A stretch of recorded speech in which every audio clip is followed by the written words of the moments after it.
श्री ब्रह्मा विष्णु और शिव जी की सभा में गए तथा अपनी विपत्ति सुनाई।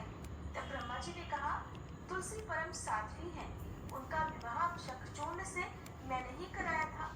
शंखचूर्ण को तब तक नहीं हराया या मारा जा सकता है जब तक तुलसी को न चला जाए। तब श्री विष्णु ने कहा, शंखचूर्ण पूर्व जन्म में मेरा पार्षद था। शाप के कारण आया कि या तो वह देवताओं का राज्य लौटा दे, युद्ध करे। शंखचूर्ण शंकर जी के पास पहुंचा और उसने कहा, देवाधिदेव, आपके लिए देवताओं का पक्ष लेना उचित नहीं है। राज्य का विस्तार करना तो हर राजा का कर्तव्य है और मैं किसी को दुखी भी नहीं कर रहा हूँ। आप देवताओं में आप हार गए तो ये तो बड़ी लज्जा की बात हो गई। अगर मैं हार गया तो आपकी कीर्ति बहुत अधिक नहीं बढ़ेगी। शंखचूर्ण की बात सुनकर भगवान शंकर हंसे हुए हो चुके थे। भगवान शंकर बोले, शंखचूर्ण, इसमें कीर्ति और लज्जा की तो कोई बात ही नहीं। तुम देवों का राज्य लौटाकर उनके पद पर प्रतिष्ठित होने दो। युद्ध से बचने का यही एकमात्र उपाय है। तब शंखचूर्ण ने कहा, मैंने तो युद्ध के बल से ही देवलोक को जीता है और कोई उसे केवल ऐसा कहकर शंखचूर्ण चला गया। उसने अपने राजमहल में वापस आकर अपनी पत्नी तुलसी को सारी बात बताई और कहा, कर्म भोग सब काल सूत्र में बता है। जीवन में हर्ष, शोक, भय, सुख, दुख, मंगल, अमंगल सब कुछ काल के अधीन है। अब तो केवल निमित्त है, संभव है कि भगवान शिव देवों का पक्ष लेकर मुझसे युद्ध करें। तुम चिंता मत करना, तुम्हारा सत्कर खूब आनंद मनाया। इधर पराये पुरुष के साथ इस प्रकार के व्यवहार से तुलसी का सतीतेज नष्ट हो गया। उनका सतीतेज जो शंखचूर्ण की कवच के रूप में रक्षा कर रहा था, वह कवच नष्ट हो गया। अब युद्ध के मैदान में इधर चूर्ण से उस पर प्रहार कर दिया। त्रिशूल के लगते ही शंखचूर्ण जलकर भस्म हो गया। शंखचूर्ण के मरने को जानकर अब श्री विष्णु अपने असली स्वरूप में आ गए। सामने अपने पति शंखचूर्ण के स्थान पर भगवान विष्णु को खड़ा शंख की उत्पत्ति होगी। उस शंख ध्वनि से देवताओं और मेरी पूजा आराधना होगी। जहाँ शंख ध्वनि होगी वहाँ सदैव मैं मंगलमय विराजमान होगा। तुमने पूर्व जन्म में बद्रीवन में मुझे पाने के लिए बड़ी कठिन तपस्या की थी। अब अगले जन्म में मैं नारायण प्रस्तर के रूप में बद्रीनाथ तुम्हारे से होगी। मेरे शीर्ष पर विराजमान होकर तुम मुझसे भी ऊंचा पद प्राप्त करोगी। और मेरा भाव कर रहा था। पंडित जी रोज उसी रास्ते जाते और साग वाली को देखा करते, वो वहीं बैठी मिलती। एक दिन किसी जान पहचान के आदमी को साग खरीदते देखकर वे भी वहीं खड़े हो गए। उन्होंने क्या देखा कि साग वाली के पास एक पत्थर का बाट है और उसी से वे 5 सेर वाले को 5 सेर और जो 1 सेर मांगता उसे 1 सेर का साग तोड़ कर दे रही थी। एक ही बाट से उस साग वाली का काम चल रहा था। ये देखकर पंडित जी को बड़ा आश्चर्य हुआ। उनसे रहा नहीं गया तो उन्होंने पूछा कि बहन, तुम इस एक ही पत्थर से कैसे सबको तोलकर साग दे देती हो? क्या सबको ठीक ठीक वजन से साग मिल जाता है? पंडित जी के परिचित व्यक्ति ने कहा, हाँ पंडित जी, है ना बड़े आश्चर्य की बात। हमें भी विश्वास नहीं आता, क्योंकि कई बार हम लोगों ने इससे लिए हुए साग को दूसरी जगह तोलकर देखा तो पूरा वजन सही सही उतरा।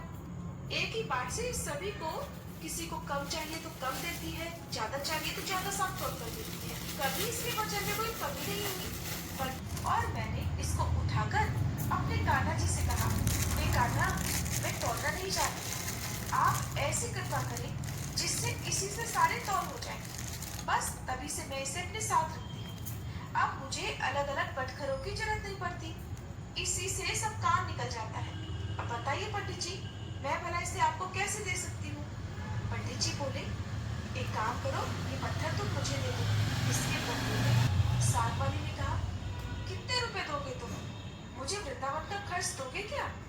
सब लोग ये क्या? ब्राह्मण बोले, अच्छा ठीक है, लेकिन ये तो बताओ कि तुम इस पत्थर को रखती कहाँ हो?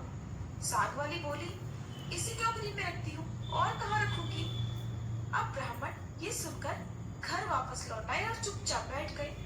एक कोने में बैठे ब्राह्मण से उनकी पत्नी ने पूछा, आज क्या बात है, उदास क्यों बैठे हो? देर जो हो गई है इसलिए उदास हो क्या? तो ब्राह्मण ने कहा, आंवला खराब हो रहा है, मुझे 3000 रुपए की जरूरत है। तो ब्राह्मण देवता की पत्नी बोली, लो भला, इसमें कौन सी सी बड़ी बात है। अरे आपने ही तो मेरे जो गहने बनवाए थे। अगर बहुत ज्यादा आवश्यकता हो तो लीजिए, उन्हें ले जाइए, बाजार में बेच दीजिए और जो मिलेगा उससे आप अपना काम चला लीजिएगा। फिर तो जो होगा देखा जाएगा। ऐसा कहकर और रुपए इकट्ठे किए।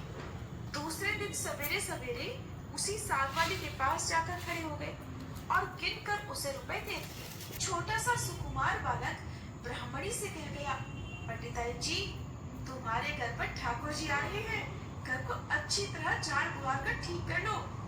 अब सरल हृदय ब्राह्मणी ने उन शालिग्राम जी जो वो शिला थी उन्हें पधरा दिया और उनकी पूजा की और फिर उसे ऊपर आने में पधरा दिया। रात को सपने में भगवान ने दर्शन दिए और कहा, तू मुझे जल्दी लौटा, नहीं तो तेरा भला नहीं होगा, सर्वनाश हो जाएगा, सर्वनाश। तो ब्राह्मण, मैं तुमको लौटाऊंगा नहीं। ब्राह्मण घर में जो कुछ भी पत्र पुष्प मिलता अब उसी से शालिग्राम जी की पूजा करने लगे। 2-4 दिन पूजा पाठ चली। 2-4 दिन के बाद भगवान फिर से सपने में आए। फिर से बोले, मुझे फेंका नहीं तो तेरा लड़का मर जाएगा। ब्राह्मण देवता चिंतित थे। बोले, मर जाने दो, लेकिन मैं तुम्हें नहीं फेंकूंगा। महीना पूरा बीतने भी नहीं पाया था कि ब्राह्मण देवता का इकलौता पुत्र अचानक चल बसा। ब्राह्मण देवता समझ गए कि उनका स्वप्न झूठा नहीं था, लेकिन फिर भी वे अपने निश्चय पर अडिग रहे। उन्होंने उन शिला को, उन शालिग्राम जी को नहीं फेंका। कुछ दिनों के बाद उन्हें फिर स्वप्न हुआ, अचल अटल रहे। अब तो लोगों ने बहुत समझाया कि पागल हो गया है। एक पत्थर के पीछे ये ब्राह्मण देवता इतने पागल हो गए, इतने अपने सारे संतान, अपनी पत्नी तक को खो दिया। लेकिन इस पत्थर में बल्कि वे तो और भी मन से और भी समय लगाकर उन शिला की पूजा करते रहे। कुछ दिनों के बाद उन्हें फिर से स्वप्न आया। स्वप्न में कहा गया, देख, इस सिर पर बिजली गिरेगी। ब्राह्मण देवता उसी तरह हठी बनकर बोले, तो गिर जाने दो, ज्यादा से ज्यादा क्या होगा, मेरी मृत्यु ही तो हो जाएगी ना। लेकिन बूटी से अपने से ही बांध लिया। अब वो हर समय उन्हें इसी तरह से अपने से बांधे रखते। अचानक एक दिन आसमान में काले काले बादल घुमड़ आए और जोर जोर से गड़गड़ाहट होने लगी। कड़कड़ा कर बिजली कौंधती भी नजदीक आती, पर पंडित जी के पास आते ही वापस बिजली लौट जाती। अब 3 दिन ही शेष रह गए। एक दिन ब्राह्मण देवता गंगा जी के घाट पर संध्या पूजन कर रहे थे और दूसरा गोरे रंग का बालक था। उन दोनों के शरीर पर कीचड़ लिपटा हुआ था और वो इस ढंग से जल में छपाक से कूदे कि बहुत सारा जल उछलकर ब्राह्मण देवता के शरीर पर पड़ गया। ब्राह्मण देवता ने कहा, अरे भैया, तुम लोग कौन हो?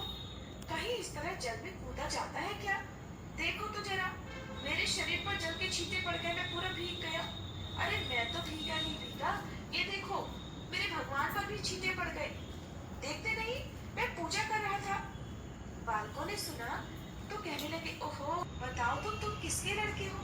और ऐसा सुंदर रूप तो मैंने कभी नहीं देखा। कहाँ रहते हो भैया? आहा, कैसी अमृत खोली मीठी है तुम दोनों की। तो बालक कहने लगे, बाबा, हम तो यही रहते हैं। ब्राह्मण देवता कहने लगे, भैया, क्या फिर भी मैं कभी तुम लोगों को वापस देख पाऊंगा? तो बालक बोले, क्यों नहीं बाबा, आप बस पुकारना, हम दौड़े दौड़े चले आएंगे, पास में ही तो रहते हैं। तुम तो बस पुकारूंगा तो तब जब मुझे तुम्हारा नाम पता चलेगा। जरा तुम दोनों मुझे अपना नाम तो बताओ। तो वे दोनों बालक बोलने लगे, बाबा, हमारा कोई एक नाम नहीं है, जिसका जो मन होता है बस वो हमें उसी नाम से पुकार लेता है। आपका भी जो मन करे आप पुकार लेना। ऐसा कहकर वह सांवला सलोना बालक आगे बढ़ा, लेकिन जाने से पहले एक मुरली ब्राह्मण देवता के हाथ में धरकर बोला, लो बाबा, ये मुरली, जब भी जरूरत हो इसे बजा लेना। बजाते ही हम लोग कहीं भी होंगे बस आ जाएंगे। दूसरे गोरे बालक ने एक फूल देकर बाबा से कहा, पंडित जी, इस फूल। राधे राधे, जय हो तुलसी मैया। आज देवउठनी एकादशी है और दिन शनिवार है और मैं आज ही तुलसी माता की शादी की हूँ और आज ये पहली बार हुआ है कि मेरे सखा भी आके बैठे। नहीं, मैं भी बैठूंगो, मैं भी बैठूंगो। 2 साल हो गया, लेकिन कभी बैठे नहीं थे। ऐसे ही विष्णु भगवान के साथ ही, सालिग्राम के साथ ही मैं कर देती थी शादी। और ये है हमारी तुलसी मैया। कुछ पत्तियां कम हो गई हैं इसलिए कि हम घर चले जाते हैं। अ, धनतेरस से लेके छठ तक घर रहते हैं तो थोड़ा सा देखभाल में कमी हो जाता है। खैर हरी भरी हैं लेकिन थोड़ी कम हो गई हैं। और ये सारे जितने ये 16 श्रृंगार साड़ी और ये फल में आज आंवला जरूरी होता है, शकरकंद जरूरी होता है, केला, सेब, सिंघाड़ा ये सब चढ़ता है। कोई मीठा एक होना चाहिए जैसे कि उसमें चढ़ाए हैं देखिए आप लोग। इस तरह से कुछ कुछ चीजें जो होती हैं मैं कर लेती हूँ। जितना मतलब मुझे आता है उतना कर लेती हूँ। जैसे सखा करा देते हैं तुलसी मैया करा देती हैं वैसे मैं कर लेती हूँ। तो बस अब आरती करना बाकी है, बस आरती कर लें और ये मेरी तुलसी मैया की शादी हो गई अच्छे से। श्री राधे। हाँ से हुए बोलेली केला सेब नहीं केला सेब। अच्छा गांव में इसका बहुत महत्व है केला का। उनके भाई छठी पर से आके इतना थके थे हम फ्रेंड्स दोनों लोग उलझ गए वो सारा सबका रोक दिए अपना अंदर जो भी कर रहे हैं पूजा कर रहे थे सखा को उठा बैठा रहे थे। गाँव का लड़का लेके गन्ना लेके केला हम कहीं ना के हाथ सब खा ले तो रहा जाए आमन की चिल्ला नहीं खा लो कोनो खाइबे ना हमर खाइबे नहीं कइल जा बड़ा मन तो इधर समय में होती है कभी कभी वो आदमी सब लेने के लिए पैदल प्रसादी को तो जब वो आई तो हम उनसे कहने याद अब घर का केहू खाइबे नहीं तो पहले खाई तो हम एगो का कहनी हुए ठकुआ उठा के हाली दबर खा के तब जाके उनको पैकिंग वाला दिया। आरती भी कंप्लीट हो गई और अभी बज रहे हैं 7 और अब मेरे सखा सोएंगे तो पूजा हो गया तुलसी मैया की अच्छे से हो गया। कृपा ऐसे ही बनाए रखें तुलसी माई।